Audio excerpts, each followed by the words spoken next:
하나님을 찬양합니다. 아멘. 우리 옆에 분들한테 이렇게 말은 못하지만 이런 마음을 품고 한번 이렇게 눈인사 해보시겠습니다. 올 한 해 어려움 속에서도 잘 견디셨습니다. 우리 옆에 분들 보시면서 말은 안 하셔도 너무 길죠? 올 한 해 어려움 속에서도 잘 견디셨습니다. 네. 여러분들 나이가 들어가면 목도 잘 안 돌아가죠? 네, 이해합니다. 네. 여러분들 혹시 저를 모르시는 분 계실 것 같아서 다음 세대 차세대 사역을 담당하고는 최신일 목사고요. 얼마 전 교회 배려로 또 허락으로 사랑으로 기도로 또 안식오를 가지고 이렇게 잘 돌아왔습니다. 다시 한번 여러분들께 감사드립니다. 우리 시간 잠깐 기도하시고 오늘 본문 말씀 같이 보도록 하겠습니다. 주 하나님, 말씀을 전하는 자나 듣는 자나 우리 하나님 앞에 겸손하길 원합니다. 하나님, 오늘 이 예배를 주님 기쁘게 받아주시고 특별히 오늘 이 말씀 시간 전하는 자 듣는 자 하나님의 성령의 영이 저희들과 하나 되어서 말씀에 반응함으로 하나님이 주시는 그 생명의 능력이 저희들 삶에 계속해서 일어나기를 원합니다. 하나님, 저희들의 삶 속에 풀리지 않는 많은 숙제들이 있고 새해가 온다 하지만 여전히 풀리지 않을 것들로 예상합니다. 그럴지라도 신실하게 은혜를 지켜주시고 저희들과 동행하여 주시고 저희들의 마음 자세가 예배자로 하나님의 자녀로 잠깐 살아가는 이 땅 가운데 살아가게 하소서. 오늘도 이 예배를 하나님께 올려드립니다. 예수님의 이름으로 기도하옵나이다. 아멘. 여러분, 오늘 보신 말씀은 욥기서입니다. 우리들이 욥기서를 생각하면은 고난, 그래서 고난을 인내해서 회복이 된다라는 이렇게 기본적인 생각을 가지고 있는데요. 그것이 틀린 것은 아닙니다. 하지만 욥기서가 정작 말씀하고 싶은 것은 회복에서 머무는 것이 아니라, 제가 결론부터 말씀을 드리자면 욥이 고난 속에 있었고 어려움 가운데 있었지만 마지막 장에 보시게 되면 욥의 특징이 뭐냐면 욥은 이 땅에 썩어질 것에 회복되어지는 곳으로 끝나는 것이 아니라 자기가 변화가 돼요. 하나님을 바라보는 관점이 변하게 돼요. 예배자가 돼요. 그런데 욥하고 저희들하고 차이점이 한 가지가 달라요. 욥은 구약시대 사상을 가지고 있기 때문에 사후세계에 대한 명확한 하나님의 그 드러내심이 없었어요. 그래서 구약 성경을 보게 되면 죽음을 선조들에게 돌아간다, 스올로 내려간다, 이런 표현을 자주 써요. 그런데 예수님은 저희들에게 오셔서 내가 다시 올 거다, 다시 오는 날에는 심판과 구원이 완성될 거다 명확하게 말씀해 주시면서 욥보다는 구약시대 사람들보다는 저희들에겐 조금 더 명확한 미래에 대해서 분명하게 말씀해 주셨어요. 그래서 저희들이 이 시대를 살아가는 데 있어서 비록 욥은 명확하게 알 수 없는 고난 가운데, 욥의 특징이 뭐냐면요, 까닭 없이 고난을 받았어요.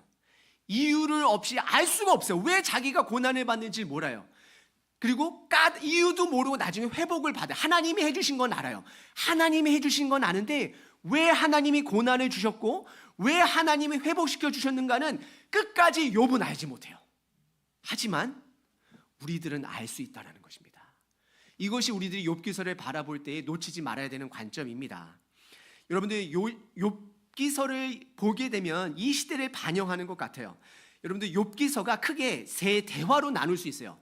1장과 2장에 보시게 되면 욥이 모르는 대화가 있어요. 천상 대화, 하나님 나라의 회의, 뭐라 부르든지 간에 하나님과 천사들이 있으면서 대화를 해요. 그런데 사탄하고 사탄하고 하나님의 대화가 있어요. 그러고 나서 중간에 30장, 욥이 42장까지 있는데요. 거의 80% 이상 어떤 대화가 오고 가냐면요, 욥과 세 친구들의 논쟁이 계속해서 끊임없이 이어져 가요. 여러분들 큐티 하시는 분들 수고 많으세요. 그 내용이 똑같아요. 그 내용 왜 이렇게 계속 반복하는지. 30장이 아직도 끝나지 않아요. 더 가야 돼요. 그리고 나중에 한 5장 정도가, 세 번째가 하나님이 말씀을 드러내세요. 하나님이 나중에 뭐라고 말씀하시냐면요, 욥 너도 틀렸고 세 친구도 틀렸다. 하나님이 말씀하세요. 팬데믹 이후서부터 특징 중에 하나는요, 너무나 다 자기 말이 맞대요. 우리 아이들도 그렇고요. 교회 안에서 성경 공부도 이제는 이게 산으로 가는지 뭘로 가는지 모르겠어요. 너무나 다 자기가 확신하게 다 맞대요. 욥의 친구들하고 욥의 대화를 보면 다 자기가 맞대요. 안 들어요. 그래서 욥은 그나마 하나님을 향해 대화를 하지만 욥의 친구들은 욥이 무조건 죄인이어만 해요. 왜냐하면 욥의 친구들은 본인이 갖고 있는 사상은 욥 너 고난 있네? 너는 죄인이다. 뭐 뿌린 대로 거둔다. 인과응보 법칙, 잠언의 법칙으로 살아가기 때문이에요. 여러분들 잠언에 악인은 벌을, 의인은 복을 뭐 아무튼 뭐라 부르시는 근데 현실은 그렇지 않고 성경이 말이 안 맞는 건가요? 아닙니다. 잠언, 전도서, 욥기 이 세 개를 통해서 하나님께서 하나님의 통치의 지혜를 드러내세요. 그런데 하나만 바라보면서 살아간다 그러면 이게 해석이 안 돼요. 그런데 중요한 거는 이 세 개를 다 통틀어서 누가 그 지혜를 완성하셨죠? 당연히 항상 이렇게 되면 답은 누구죠? 예수님. 예수님이 온전한 지혜자가 되어 주셔서 인과응보 원칙도 초월하시고 또 이 욥기에서 말하는 인과응보치에 반대되는 뭐 반성적 지혜라고 불리는 그런 어떤 이 하나님의 초월적인 그런 것 또한도 드러내신다라고 하는데 궁극적으로는 예수님께서 그 지혜를 완성했다라는 것이에요. 그래서 하나님의 말씀을 보기 위해서는 하나님의 임재를 보기 위해서는 겸손하셔야 됩니다. 욥의 친구들도 겸손해야 되고 욥도 겸손하셔야 돼요. 겸손한다라는 것은 내 주인됨을 내려놓는 거예요. 이 강대산에서 때로는 우리가 주일 이외에 누구하고 말씀을 전하든지 간에 성령의 하나님께서 그 공간을 통하여서 그 사람을 통하여서 전하시고자 하는 말씀을 들어야 돼요. 근데 우리는 듣지 않고 남이 말할 때에 다음에 내가 말할 말을 생각하죠. 그래서 가족에서 배우자끼리 답답하다. 자식을 향하여 답답하다. 그리고 우리 자식이 문제가 터지면 우리 자식들은 부모님한테 내가 계속 얘기했지 않느냐. 부모님은 언제? 여러분들 들으셔야 합니다. 내가 주인됨을 내려놓을 때에 오늘도 이 예배 시간 때에 누가 말씀을 전하든지 간에 하나님의 말씀 앞에 전하는 자나 듣는 자나 겸손해진다라면 오늘 이 한 주의 시작 공동체 주시는 이 말씀 가운데 하나님의 말씀만 드러날 것을 선언합니다. 그리하여서 이 땅에 썩어질 것만 항상 회복을 위해서 하나님께 요구하는 자가 아니라 하나님을 수단으로 이용하는 자가 아니라 나중에 욥에게 변화가 찾아온 것처럼 정말 로마서가 말한 것처럼 말씀이 나를 변화시킨 것처럼 오늘도 말씀이 저와 여러분들을 변화시키는 그래서 하루 일주일을 살아내시는 우리 공동체 되기를 원합니다. 여러분들 우리 중고등부 아이들하고 대화하다 보면요 제가 어머님 부모님들한테 고자질하고 싶을 때가 있어요. 무엇이냐면 이놈들이 아직 철을 안 들었는지 저한테 이런 얘기할 때가 있어요. 아버지 요즘 힘들지 않느냐 이렇게 물어보면 우리 아버지는 힘들어도 무조건 자기 대학 졸업할 때까지 직장을 다녀야 된다라고. 왜 그런 말을 할까요? 등록금 때문에. 그럼 저는 얘기해. 네 등록금은 네 부모님이 내줘야 되는 게 당연한 거 아니다. 론 받아서 네가 해라. 아시안 부모님은 그러면 안 된대요. 친구들 보래요. 그런데 우리 교회 부모님들 대부분 다 대주시는 것 같아요. 그런데 아이들이요 대학 가면 80% 90% 아이들이 다들 론 받아서 해요. 여러분들 우리 자녀들이 여러분들을 그렇게 수단으로 바라보시면 여러분들 자녀들을 사랑하겠죠. 근데 그게 올바른 건 아니잖아요. 근데 혹시 우리가 하나님을 바라볼 때 수단으로 바라보고 있지는 않나요? 근데 어느 누구나 예수님을 알아가고 하나님을 믿어갈 때 하나님이 나한테 주시는 것이 없다 그러면 하나님을 믿을 자 한 사람도 없습니다. 처음에는 다 하나님이 뭔가를 주시기를 원해서 믿었어요. 제자들도 마찬가지예요. 처음에 제자들도 좀 선한 뜻으로 따라간 것 같죠. 분명히 결단한 것 같아요. 왜냐하면 모든 그물을 다 내려놓고 배를 들고 아버지 얼마나 지긋지긋했으면 그거 내려놨겠어요. 갑자기 따라오라 그러니까 다 따라가고. 그러면서 귀에 보면서 예수님이 저 로마 정권을 물리쳐서 큰 자리 잘 차지하면, 그래서 어떤 부모님이 와가지고, 한국 부모님 같은 성향을 가지신 것 같아요. 내 아들 한 명을 당신의 오른쪽에 왼쪽에 앉아달라 하니까 다른 제자들이 그 얘기 듣고서 우리 부모님 뭐하나 막 속에서 부글부글 끓으면서, 그러니까 결국에는 예수님의 제자들도 무언가를 얻기 위해서 시작은 했어요. 그런데 그들도 변했잖아요, 예수님을 통해서. 욥도 온전하게 드러나지 않은 계시긴 하지만 그래도 욥은 끝까지 불평불만을 하더라도 그의 말은 하나님을 향해 있기 때문에 계속해서 온전하게 드러나지 않은 복음을 향해 두드리다가 희미하게 깨닫다가 결국엔 죽긴 죽었죠. 그래서 제가 여러분들에게 도전 드리는 건 무엇이냐면, 이 땅에 살아가면서 썩어질 것에 하나님을 수단으로 여기며 믿음을 시작할 수 있으나, 여러분들 남 생각하지 마세요. 내 자신을 돌아보셔야 돼요. 오늘 욥기서를 통하여서 내가 어디에 있나, 내가 하나님을 수단으로 생각하는가 에서 시작해서 하나님을 까닭 없이 이유 없이 예배하는 자로, 변화된 자로, 이 사이에 내가 어느 여정 가운데 있는지 돌아보시며 2023년도 한 걸음 더 이쪽으로 내디시는 저 여러분 되시기를 바랍니다. 2024년도도요 더욱더 우리의 마음의 자세를 준비하여서 어쩔 수 없이 이 땅에서 모든 넘치는 일들을 다 해결할 수 없어요. 하지만 내가 그 일들을 예배자로서, 하나님의 자녀로서, 변화된 자로서 그것을 감당하시며 준비하실 수 있는 저 여러분 되시기를 바랍니다. 여러분들 욥기서를 이해하기 위해서는 1장을 이해하셔야 돼요. 3가지 단어만 기억하시면 됩니다. 욥기서 1장에 핵심 단어 3가지가 나오는데요. 첫 번째, 너무 어렵습니다. 의인. 뭐라고요? 기억하실 수 있으시겠어요? 네. 그다음에 두 번째는 뭐냐면요, 회의입니다. 회의. 회의 단어가 좀 어려우면 대화. 첫 번째는 뭐냐면, 하나님이 1장 1절에 보게 되면 욥을 의인이다라고 인정해 주세요. 누가 인정했다라고요? 사람이 인정한 게 아니에요. 하나님이 네 단어를 쓰세요. 첫 번째는 욥은 온전한 자다, 정직한 자다, 경외할 줄 아는 자다, 악에서 떠난 자다라고 얘기를 해요. 여러분들 의인을 기억하셔야 됩니다.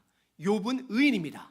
의인이 고난을 받았습니다. 그러면 욥이 나타내는 건 누굴까요? 욥이 어떤 그림자일까요? 우리 예수님 의인이잖아요. 연결하실 수 있으셔야 돼요. 두 번째, 욥이 모르는 회의가 있어요. 하나님과 사탄의 대화. 그거는 끝까지 하나님이 나중에 회복시켜, 사단이 걷어간 거 어느 정도 회복을 시켜줘도 그 부분은 욥이 알지 못해요. 그래서 우리들 또한 하나님이 드러내신 부분은 있지만 여전히 우리들도 모르는 부분이 있다라는 걸 인지하시고 때로는 견디셔야 돼요. 그다음에 세 번째는 뭐냐면요, 욥의 고난입니다. 욥의 고난은 어떤 누구의 그림자라고요? 예수님의 그림자. 근데 거기서 한 단계 더 나아가서 예수님은 저와 여러분들에게 날마다 뭐를 지라고 하셨죠? 꽃길을 걸으라 그러셨나요? 아니면 그거를 지금 시대로 말하면 매일마다 일어나서 전기 의자에 앉아라. 여러분들 전기 의자가 올 때까지 기다리라는 말씀 안 하셨어요. 여러분들에게 선택하라고 말씀하셨어요. 그런데 예수님이 죽은 그 십자가의 길은 우리들이 질 십자가의 길, 그 십자가하고는 비교할 수 없는 거예요. 우리 거는 너무나도 작은 것이, 우리가 감당할 수 있는 것이요. 그래서 예수님께서 우리의 삶을 멍해라고 표현하세요. 너희들이 예수님을 믿으나 안 믿으나 너희들의 삶은 멍해. 여러분들 멍해가 뭐죠? 소가 이렇게 밭을 가는데 이렇게 코에다 걸면서 두 마리가 같이, 한 마리가 지치면 또 한 마리가 가면서 같이 나가는 거잖아요. 하나님께서, 예수님께서, 성령님께서 여러분들의 고난을 같이 해주시겠다라고 하잖아요. 이 땅의 삶에 같이 해주시겠다 하시니까 결국에는 우리가 나가야 되는 건 뭐냐면, 예수님을 통해, 결론부터 말씀드릴게요. 예수님을 통해, 예수님을 내가 이용하여서 수단으로 여겨서 이 땅에 썩어질 것을 얻기 위해 살아간다 그러면 사탄이 하나님께 말한 그 내용, 욥이 사람이 어찌 까닭 없이 하나님을 경외할 수 있습니까의 대답에 예스라고 대답하기 어려워요. 썩어질 것에 내가 거기에 목적을 둔다 그러면 시작은 그럴 수 있습니다. 하지만 남들 판단하지 마시고 한 해 한 해 내가 삶을 나가면서 까닭 없이 내가 하나님을 예배하겠습니다로 고백하시는 저 여러분 되시기를 바랍니다. 여러분들 그러면 아까 첫 번째 단어가 뭐라고 말씀하셨죠? 누가 의인이죠? 욥이 의인입니다. 하나님이 인정하셨습니다. 두 번째는 대화입니다. 우리들이 모르는 대화가 있습니다. 하나님이 그분을 밝히 에베소서에 드러내셨어요. 여러분들 가족 돌아가시면 다툼이 많죠. 모든 가족 다툼 많아요. 여기서 다 웃고 계시지만 힘드신 분들 대부분일 거예요. 근데 혈과 육의 싸움이 아니에요. 그 뒤에 너무 우리가 알지 못하는 영의 싸움이 있다라고 에베소서에서 정확하게 말하고 있어요. 여러분들 그것을 인지하고 그거를 바라보는 거랑 왼수 같은 그렇게 바라보는 거랑 달라요. 기도하셔야 돼요. 전신갑주를 입으셔야 돼요. 진리를 매셔야 되고 평화의 복음의 신발 매셔야 되고 기도로 말씀으로 싸우셔야 줄 아셔야 됩니다. 그것이 하나님께서 예수님을 통해서 드러내신 우리의 보이지 않는 영적 싸움인 것입니다. 하지만 욥은 아직 그 부분을 몰라요. 그리고 욥의 고난을 통해서 예수님의 고난과 연결하시고 예수님의 고난을 통하여서 우리들의 고난까지 이어가시는 저 여러분 되시기를 바랍니다. 여러분들 욥의 고난을 한번 세 가지를 살펴볼게요. 욥이 당한 고난은 뭐였죠? 첫 번째는 재산을 다 잃었다라고 보시면 돼요. 여러분들 혹시 주식하시는 분이 계실 텐데 월요일날 반토막이 나면 여러분들 인생이 어떨까요? 여러분들 집값이 반값으로 떨어지면 어떨까요? 소셜 시큐리티 믿고 계시는 분은 이 미국의 재정 부채가 너무 많아서 줄 수 없다 그러면 여러분들 어떻게 반응하시겠나요? 한숨 나오겠죠. 그죠? 다 한숨, 왜냐 먹고 살아야 되니까. 이것도 고난입니다. 그런데 욥이 그것을 잃었어요. 다 잃었어요. 그리고 욥은 사랑하는 자식들을 다 잃었어요. 우리 특별히 한국 부모님들 자식을 위해서 엄청나게 헌신하잖아요. 근데 자식을 다 잃었어요. 그리고 세 번째, 우리가 나이가 들어가면서 가장 소중하게 생각하는 게 뭐죠? 건강마저 잃었어요. 이 세 가지를 다 잃었어요. 근데 그 잃었을 때 처음에는 좀 강하게 고백했어요. 고난을 주시는 분도 하나님이시오, 걷어가시는 것도 하나님이시오. 내가 이 땅에 아무것도 가지고 오지 않았고 하나님께 다 걷어가신다, 하나님을 신뢰한다라고 고백을 해요. 그런데 시간이 가면 갈수록 욥이 살짝 흔들리기 시작해요. 왜 흔들릴까요? 하나님의 의도적인 침묵이 있었기 때문에 흔들려요. 저와 여러분들에게는 하나님의 의도적인 드러내심이 있습니다. 성경 말씀을 통해서 드러내심이 있어요. 이거를 붙드셔야 돼요. 하지만 그럼에도 불구하고 때로는 하나님께서 침묵하실 때도 있어요. 그때는 또 우리가 모르는 회의가 있다라고 믿으시고 신뢰하시고 견디셔야 합니다. 여러분들 오늘 본문으로 보겠습니다. 1절서부터 3절을 여러분들 눈으로 한번 읽으면서 따라오시길 바랍니다. 21장 1절서부터 3절인데요. 배경은 이래요. 욥과 세 친구가 수많은 그 대화가 논쟁이 왔다 갔다 해요. 두 번째 대화입니다. 두 번째 대화인데 욥이 1절에 이렇게 얘기해요. 욥이 대답하여 이르되 2절 너희는 내 말을 자세히 들으라.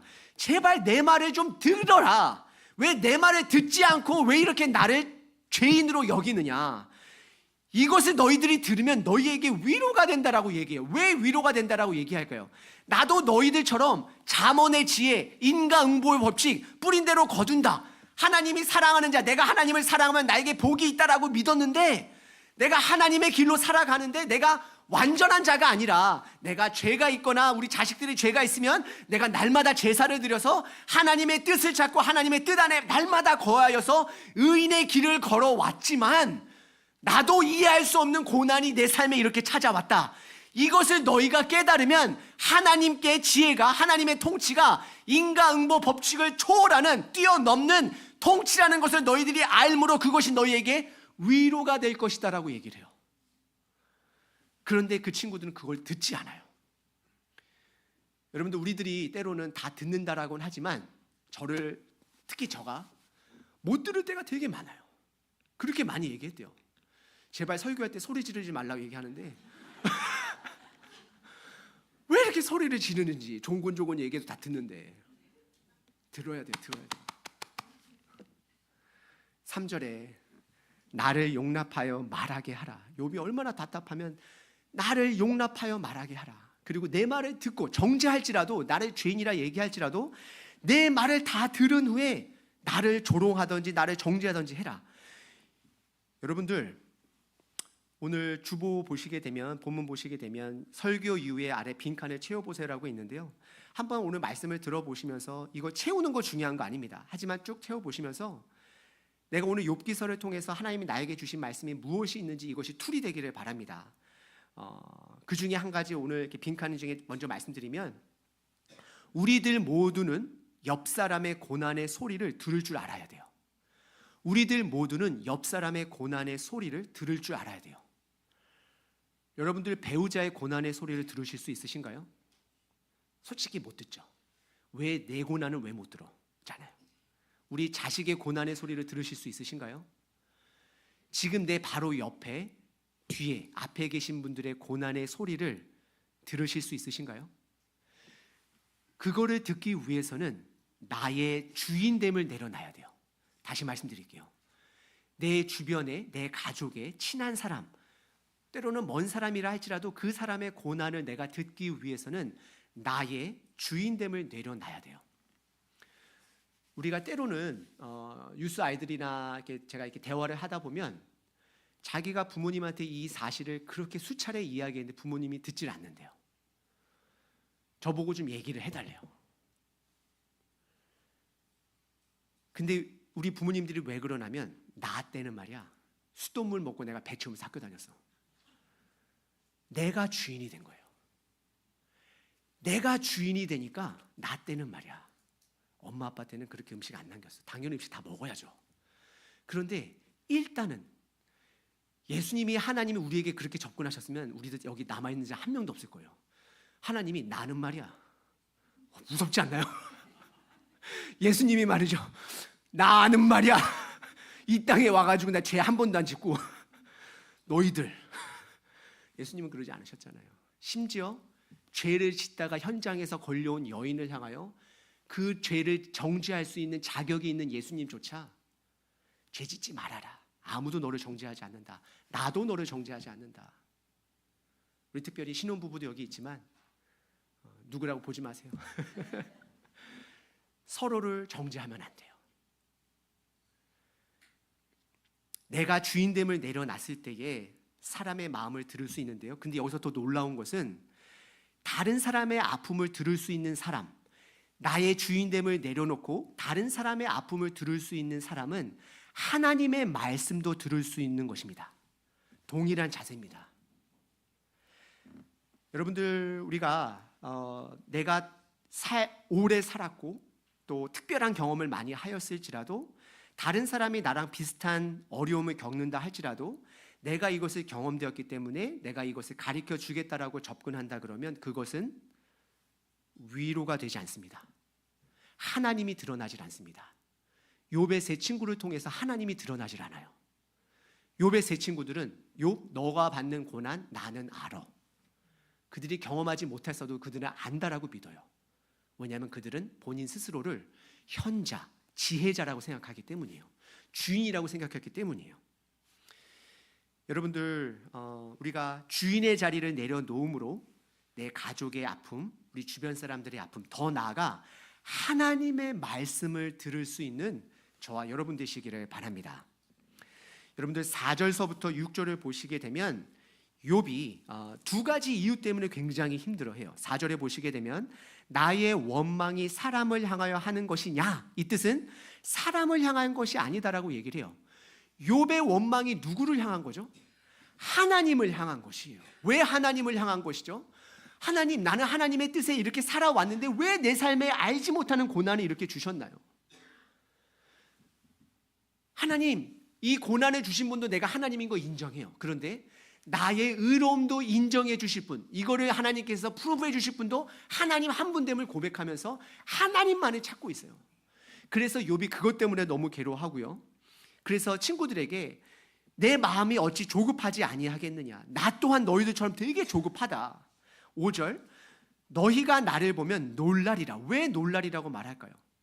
너희들이 믿고 있는 그 인과응보 법칙만으로 세상이 돌아간다라고 믿지만, 내가 경험한 하나님의 통치, 인과응보 법칙을 현실하고 맞지 않는 하나님의 통치를 보게 되면 너희들 놀라게 될 것이다. 놀라게 될 것이다.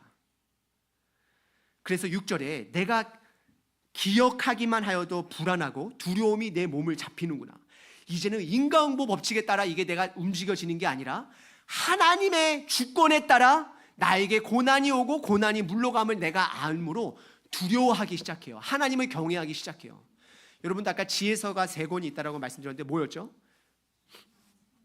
잠언, 전도서, 욥기. 우리 잠언은 우리가 잘 알다시피 악인에게는 저주가, 의인에게는 복이. 전도서는 헛되도다, 헛되도다, 헛되다. 왜 헛되도다 그럴까요? 악인이나 의인이나 다 죽으니까.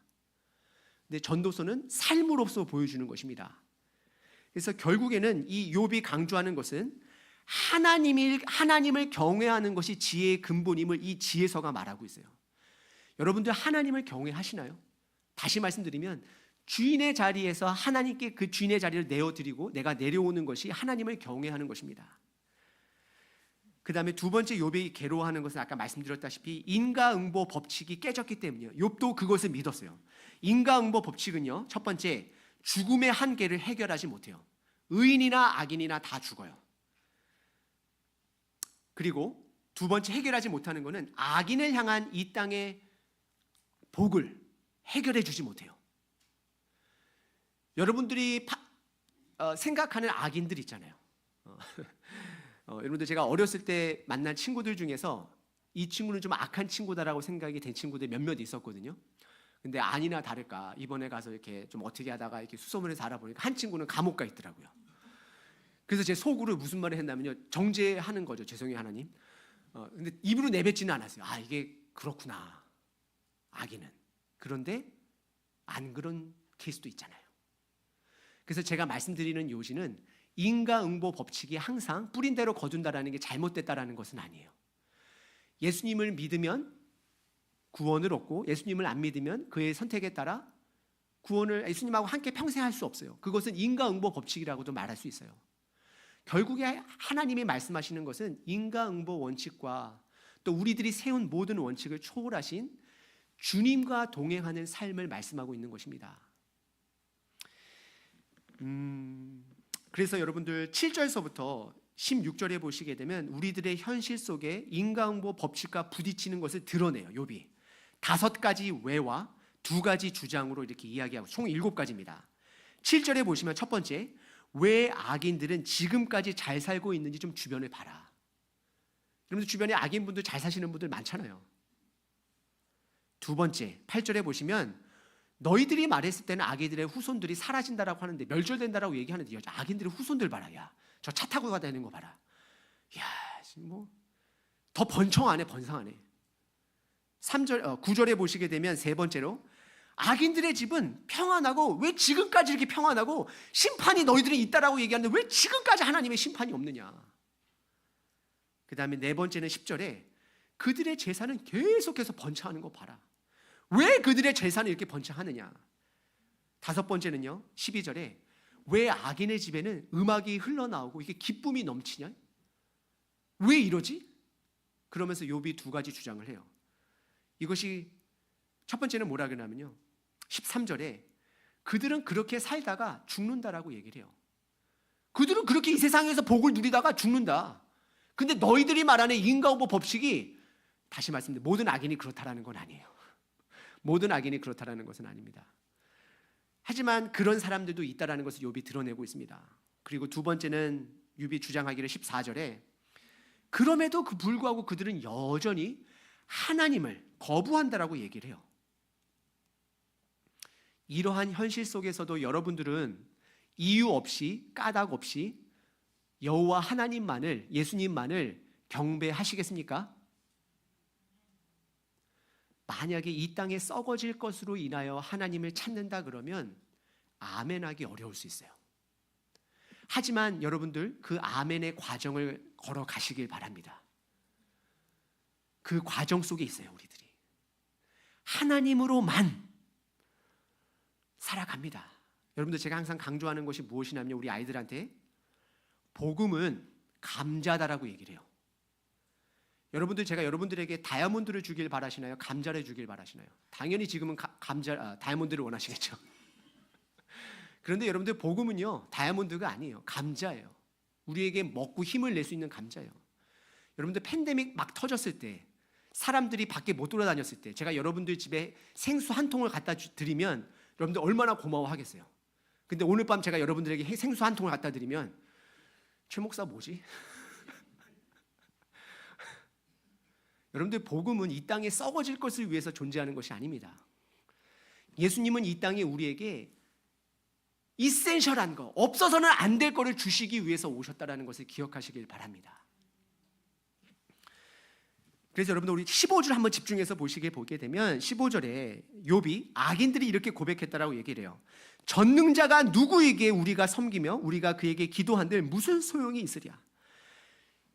악인들이 이렇게 고백한다 그래요. 전능자가 누구이기에, 그들이 누구인데 나에게 어떤 이득을 줄 수 있기에 내가 그를 섬겨야 하고 내가 또 기도를 한들 그가 나에게 무엇을 줄 수 있는지 물어요.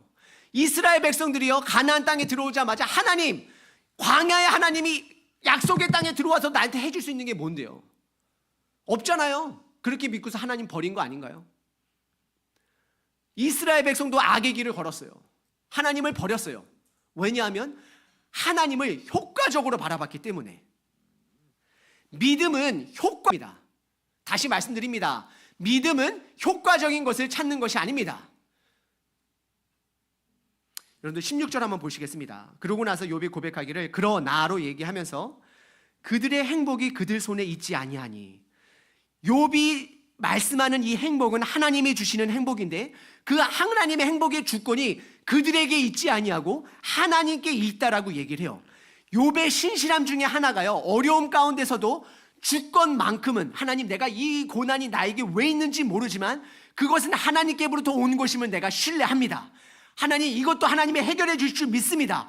신실한 한 가지는 까닭 없이 고난이 왔을지라도 까닭 없이 다시 회복되었을지라도 하나님을 경배하는 자라는 것입니다. 여러분들 그 신실함을 여러분들의 삶 가운데 붙드시기를 바랍니다. 사람이 아닌 하나님께 인정받는 저 여러분 되시기를 바랍니다. 고난도 회복도 해결도 하나님으로부터만 옵니다. 여러분들께 이 신실함을 가지고서 두 가지 도전을 드리기 전에 다시 한번 제가 강조드립니다. 신실함에는 두 가지 신실함이 있어요. 인간의 신실함이 있어요. 이 인간의 신실함은요, 인간만 드러나요. 인간의 신실함은 인간만 드러나요. 저희들 교회 가운데는 그런 분 안 계시겠지만 내가 만약에 교회에 예배에 한평생 1시간을 일찍 와서 내가 예배를 드렸다라고 했을 때 그거를 강조하면, 내가 주인이 된 나의 신실함을 강조하다 보면 하나님이 드러나지 않고 나만 드러나요. 결국에 나만 드러나면 그 사람이 죽고 나면 아무도 그를 기억하지 않아요. 여러분들 삶을 통해서 여러분들이 주인 되어 여러분들의 신실함만 드러내실 건가요? 하나님의 신실함을 드러내길 바랍니다. 그러기 위해서는 하나님이 주인된 신실함이 내 삶에 있어야 돼요. 그런 사람들의 특징은 나의 신실함을 다른 사람들에게 강요하지 않아요. 나의 신실함을 내가 한 번도 빠지지 않고 드리는 새벽 예배, 내가 한 번도 빠지지 않고 하는 큐티, 내가 한 번도 빠지지 않는 주일 예배, 내가 한 번도 빠지지 않고 드리는 헌금, 내가 하는 그 모든 것들의 주인됨을 내려놓지 않으면 그것으로 인하여 남을 강조하게 되고 결국에는 2단이 나오고 결국에는 3단, 5단 이상한 하나님의 뜻이 아닌 다른 것들을, 사람을 따라다니는 것들이 나오게 돼요. 우리들은 하나님의 신실함을 드러내는 자들이고 예배하는 자이고 어떠한 상황에서도 하나님께 인정받으며 하나님께 해결받기를 원하며 까닭이 없을지라도 하나님을 예배하는 자 되기를 바랍니다. 여러분들 두 가지 실질적인 도전을 드리겠습니다. 여러분들 2023년도 저희 교회 또 여러분들 가정, 여러분들께서 신실한 그 자리를 지켜주셨기 때문에 그 가족이, 우리 교회 공동체가, 그 부서가 이렇게 이어진 것입니다. 근데 여러분들의 신실함을 하고 말하는 것은 하나님의 주인됨의 신실함을 지켜주신 분들을 말하는 것입니다.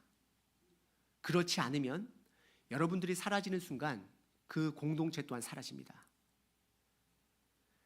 여러분들 2024년도도 여러분들의 그 가정의 부모의 자리, 또 우리 교회의 여러 자리들, 반주하는 거, 찬양 올려드리는 거, 일찍 와서 기도하는 거, 그것이 무엇이 되든지 간에 그 자리를 신실하게 지켜주시길 바랍니다.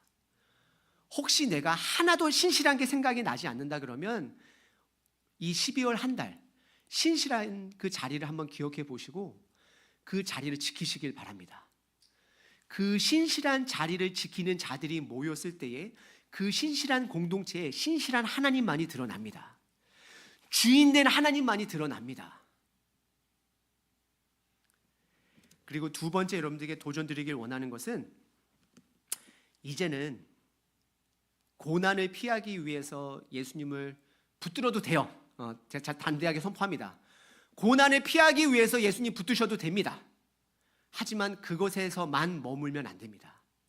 우리 자식이 부모를 통해서 돈 받기만을 원해서 내가 이 집에서 한다 그러면 그것은 자식이 더 이상 아니에요.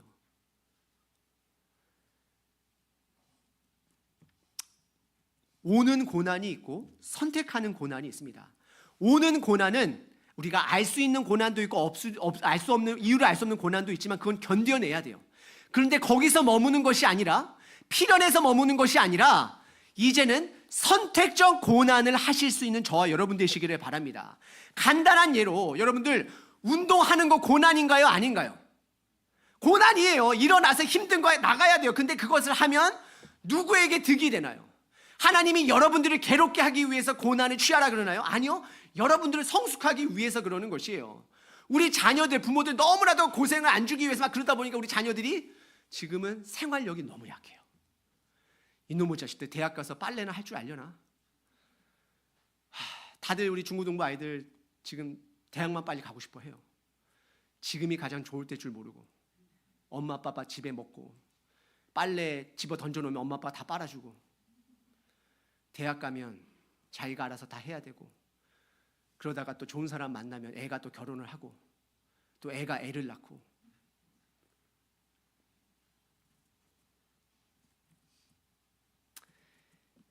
여러분들 다가오는 고난은 우리가 인내해야 되고 감당해야 되지만 거기서만 머무는 것이 아니라 아까 욥의 고난은 예수님의 고난은 우리의 고난으로 연결된다고 말씀드렸습니다. 선택하는 고난, 내가 내 배우자를 위해서 고생하기로 선택하는 고난이 있을 때 그것도 내가 했다라는 얘기하게 되면 내가 주인이 돼서 또 섬기는 거예요. 그것이 아니라 우리 교회에서도 화장실도 그렇고 여러분들 남들 모르게 하시는 분들 되게 많으세요. 내가 주인이 됨이 아니라 하나님이 주인이 되어서 내가 고난을 선택할 때, 섬길 때, 희생할 때 예수님처럼 고난받기로 이 땅에 오셔서 죽기로 이 땅에 오신 것처럼 내가 그것을 선택하여서 고난을 받을 때, 내가 섬길 때 우리들이 하나님의 선하심을, 하나님의 의로우심을 드러낸다는 것입니다. 하나님은 올 한 해 여러분들에게 붙여주신 사람이 반드시 있습니다. 그 사람 여러분들 기억하지 못하실 수도 있어요. 하지만 다시 한번 기억하시길 바랍니다. 그 사람들을 위해서, 때론 그 사람을 위해서 고난을 선택하시길 바랍니다. 올 한 해 하나님이 분명히 여러분들에게 붙여주신 사람이 있어요. 지금도 붙여주신 사람이 있어요. 그 사람들을 기억해 내셔야 돼요.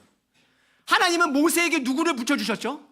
이스라엘 백성을 붙여주셔서 어떤 사람에게 많은 사람을 붙여주세요. 하지만 어떤 사람에게는 한 사람도 붙여주세요.